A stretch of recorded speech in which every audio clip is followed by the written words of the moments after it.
The derelict's curse. Captain Rise squinted at the holographic display, studying the massive silhouette that hung against the backdrop of stars. The alien vessel, designated the Nemesis by her crew, drifted silently, its hull absorbing rather than reflecting light. It was beautiful in a haunting way, like a predator perfectly evolved for the shadows.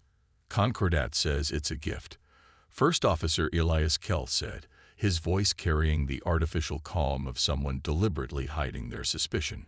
An abandoned Vorax warship. They claim they found it adrift in the Cygnus Rift, and since we're the closest human outpost. Since when does the Concordat give humanity gifts? Rise interrupted, tapping her fingers against the command chair's armrest. Especially military-grade technology. They've blocked our admission to the assembly for nearly 30 years. The bridge crew exchanged uneasy glances. Humanity had spent generations trying to earn a place among the advanced species of the galactic Concordat, only to be repeatedly denied on vague pretexts of cultural incompatibility and unpredictable societal tendencies. Could be a peace offering, suggested Sato, their chief engineer, though her tone betrayed her skepticism. Or a trap, Rise finished, rising from her chair, which is why we're going to take every precaution. Kell, assemble the boarding team.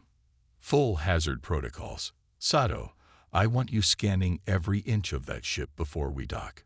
If there's even a hint of active weapons or exotic energy signatures, we abort.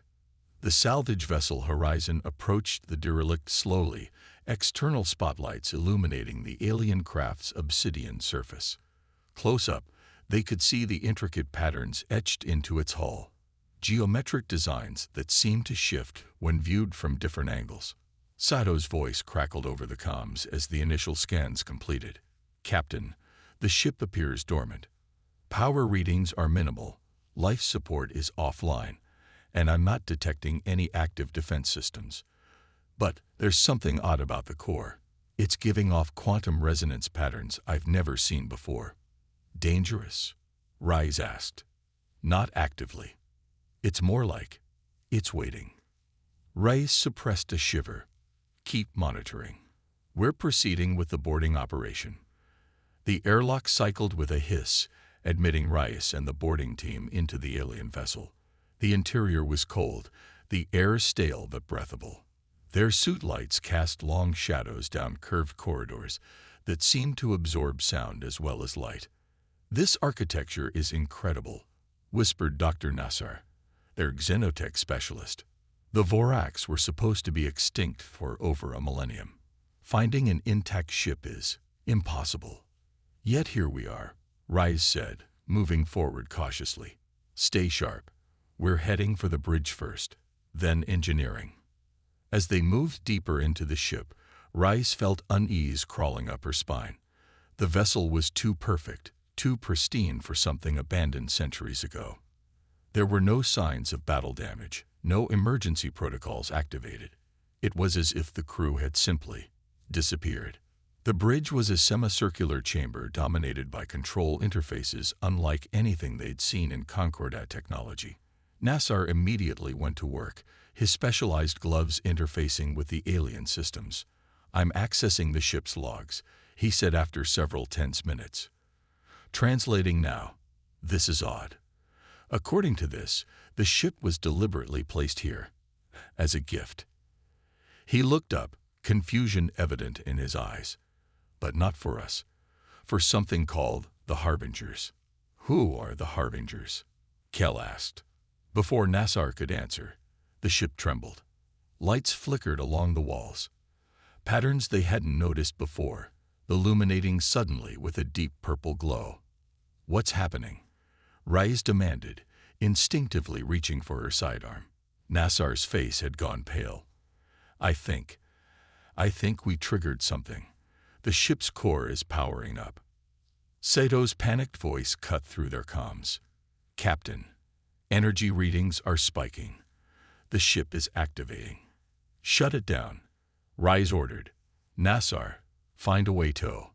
The alien interfaces suddenly flared with light, displaying what could only be a countdown sequence. At the same moment, a message began to repeat in a mechanical approximation of human speech. Target species confirmed. Quantum dissolution sequence activated. Estimated time to completion: 6 hours. Everyone out, Raid shouted. Back to the horizon now. They'd rushed through the corridors, which now pulsed with malevolent light. As they ran, Nassar called out breathlessly, "Captain, I think I understand. This ship isn't a gift, it's a trap. The Harbingers are us, humans. The Concordat left it here deliberately for us to find." They barely made it back to the airlock before the ship's internal gravity shifted, sending them tumbling against the walls. Rice grabbed a handhold, helping Kel secure their position. "What do you mean, a trap?" she demanded. "The quantum core," Nasser gasped. "It's designed to create a cascading reaction, a miniature black hole. This ship is a doomsday weapon, and they've aimed it at humanity."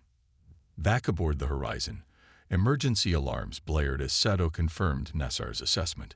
The derelict systems were accelerating toward a catastrophic failure that would create a localized reality collapse, one that would consume not just the ship but New Jakarta Station, humanity's largest outpost in this sector, along with its 3 million inhabitants.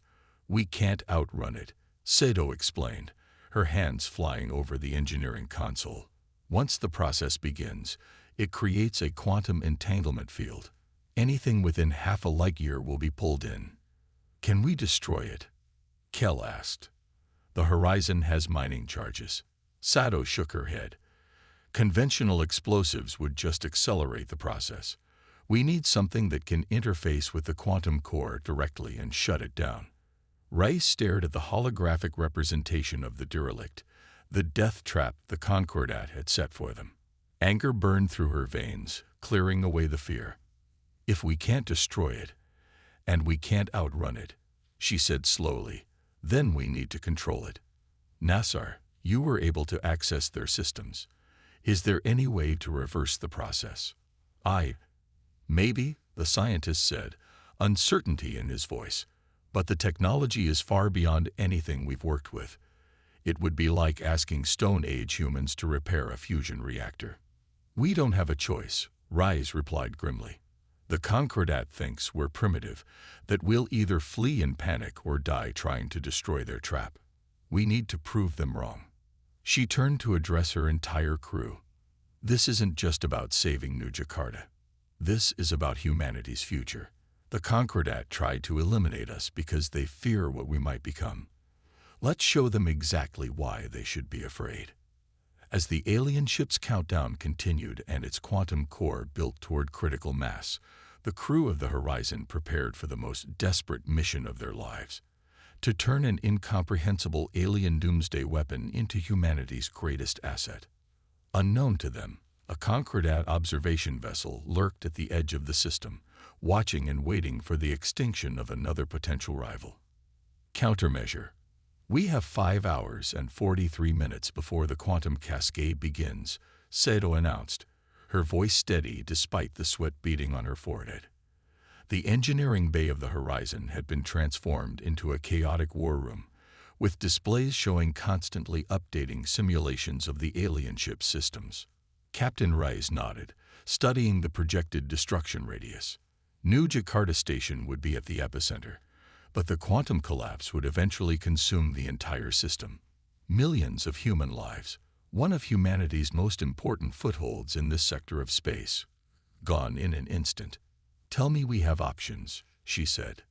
Nasser gestured to the complex schematics he downloaded from the alien vessel. "The Vorax quantum core operates on principles we've only theorized about. It creates a controlled dimensional fracture, then deliberately destabilizes it to create a cascading reality collapse." "In English, Doctor," Kel growled. "It tears a hole in space-time, then makes sure that hole keeps growing," Nassar simplified. "The brilliance of it is that once triggered, it's supposed to be irreversible. The perfect trap." "Supposed to be." Rise caught the qualifier immediately. "You found something." Sato stepped forward, highlighting a subsection of the alien code. The destabilization sequence is controlled by these algorithms here. They're designed to prevent any attempt to contain the fracture once it begins. But she hesitated. But what? Rise pressed. The Concordat made one critical mistake, Sato continued. They designed this trap specifically for humans, but they based their assumptions on official records of human technology. They don't know about Project Lighthouse. A tense silence fell over the room. Project Lighthouse was humanity's most closely guarded secret, an experimental technology developed to stabilize wormholes for faster-than-light travel.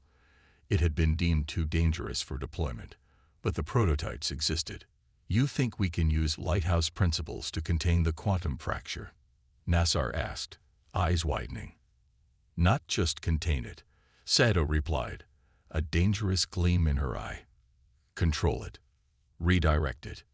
Reyes felt a chill run down her spine. You're talking about turning their doomsday weapon back against them. The Concordat expects us to die here, Sato said simply. They don't expect us to understand their technology, let alone repurpose it. Even with Lighthouse, we'd need direct access to the quantum core, Kell pointed out. That means going back aboard that Deathtrap. Yes, Reyes agreed. And we'll need to split our efforts. Sato, you and Nassar will lead the technical team on the alien vessel. Kell and I will prepare the horizon and alert New Jakarta, discreetly. Her expression hardened. If the Concordat is watching, we can't let them know what we're planning. As the teams prepared, Reyes pulled Kell aside. There's another problem. Once we modify the alien ship, we'll need someone to pilot it. Kell's face was grim. It's a suicide mission.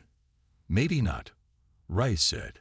Nassar thinks the ship's systems could be controlled remotely, but it would require someone to stay aboard long enough to establish the link. Dangerous, but not necessarily fatal. I'll do it, Kell volunteered immediately. Reyes shook her head. I need you commanding the horizon if this goes sideways. I'll handle the alien ship. Before Kell could protest, the ship-wide comms crackled. Captain, came the urgent voice of their sensor operator. We're detecting a gravitational anomaly at the edge of the system. Something big just dropped out of FTL. The main display shifted to show a massive vessel emerging from the distortion of faster-than-light travel. Its design was unmistakable. The flowing, organic lines of Concordat architecture. They've come to watch, Reyes whispered, anger flaring. To make sure their trap works. Or to spring a backup plan if it doesn't, Kell added darkly. Reyes's jaw tightened. Then we'd better not fail. Accelerate the timeline. I want teams on that alien ship in 30 minutes. The boarding operation was tense but efficient. Sato led a team of engineers directly to the quantum core chamber, a cavernous space dominated by a pulsing crystalline structure suspended in an electromagnetic field. The alien countdown continued relentlessly as they worked. Meanwhile, Nassar discovered what appeared to be the ship's primary command center, more sophisticated than the bridge they'd initially found. This isn't just a weapon, he told Reyes over the comms. It's a fully functional warship disguised as a derelict. The Voraks were master strategists. They designed their vessels to appear abandoned specifically to lure enemies aboard. And the Concordat repurposed it for us, Reyes concluded. Can you access the weapon systems? Working on it, Nassar replied. But Captain, there's something else. I found references in the ship's database to something called the Severance Protocol. I think this ship was originally designed to target the Concordat. Reyes froze. The Voraks were at war with the Concordat. Not just at war, Nassar said, his voice filled with wonder. According to these records, the Voraks nearly won. This ship class was their final weapon, designed to break the Concordat's hold on the galactic core. But something went wrong. The Concordat found a way to turn it against them, Reyes guessed. Exactly. And now they're trying to do the same to us.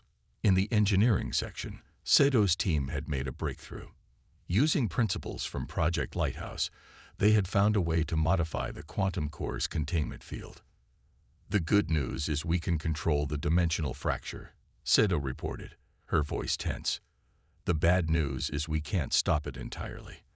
Once this process begins, the core will collapse, but we can choose when and where the energy is directed. So we can aim it, Rai said. Yes, instead of an expanding sphere of destruction, we can create a focused beam, like turning a bomb into a rifle. 3 hours into their desperate mission, the alien ship systems had been partially brought under human control. The quantum countdown continued, but Seto had managed to extend it, buying precious time. Captain, Kel's voice came through the comms. The Concordat vessel is moving closer. They've launched observer drones toward New Jakarta. I think they're expecting the show to start soon. Ray studied the tactical display in the alien command center. Let them watch. Nassar, have you accessed the weapons yet? Yes, but they're unlike anything we've seen before. This ship doesn't just destroy targets. It erases them from reality. Perfect, Ray said, a cold determination in her voice. Here's the plan. We're going to let the Concordat think their trap is working. Sato will modify the quantum core to create a focused event, but instead of aiming at New Jakarta, we'll target empty space, just a demonstration. Meanwhile, I'll take control of this ship's systems and establish direct communication with the Concordat vessel. What are you planning? Kel asked. Diplomacy, Rise replied with a grim smile. At gunpoint. As the final hour approached, the teams worked frantically to complete their modifications.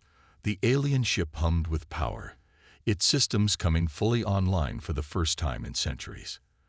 On its command deck, Captain Rice sat alone, interfaced with controls designed for beings long extinct, preparing to turn the hunters into the hunted. The Concordat had delivered a doomsday weapon to humanity's doorstep, never imagining that their primitive targets would do anything but die. Their miscalculation would cost them dearly. Turnabout. The Concordat observation vessel, Harmonious Doctrine, hung in space, maintaining a safe distance from what its crew expected to be an imminent reality collapse. On its command deck, observer Captain Telix watched the sensor feeds with smug satisfaction. The primitive humans had taken the bait exactly as predicted, boarding the Vorax derelict without recognizing the danger until it was too late. Quantum cascade initiating, reported his science officer. Dimensional fracture forming at the derelict's core. Excellent, Telix said, his 4 eyes blinking in sequence, a gesture of pleasure among his species. Begin recording. The assembly will want detailed documentation of the humans' response. Their tendency toward irrational heroics makes them particularly interesting study subjects. Observer Captain, the communications officer interrupted, voice pitched higher in surprise. We're receiving a transmission from the derelict. Telix's satisfaction evaporated. Impossible. The activation sequence should have locked out all command functions. The main view screen flickered, then resolved to show a human female seated in what was unmistakably the Vorax command center. Her expression was calm, controlled, and unmistakably dangerous. This is Captain Maya Rise of the United Earth Alliance, she said without preamble. You left us a gift. We've decided to improve upon it. Telix rose from his command chair, mandibles clicking in agitation. Human, you have no idea what forces you're meddling with. That vessel is a quantum doomsday weapon designed to create an expanding reality collapse that would consume our station and eventually this entire system. Rise interrupted. Yes, we figured that out. We also figured out how to control it. To demonstrate her point, the derelict, which Telix now saw had powered up its propulsion systems, oriented itself away from the human station. A pulse of energy built around its hull, then discharged in a tightly focused beam that tore through empty space. Where the beam passed, reality itself seemed to fold inward, creating a localized distortion that collapsed in on itself. That was approximately 1% of this vessel's capability, Rice continued.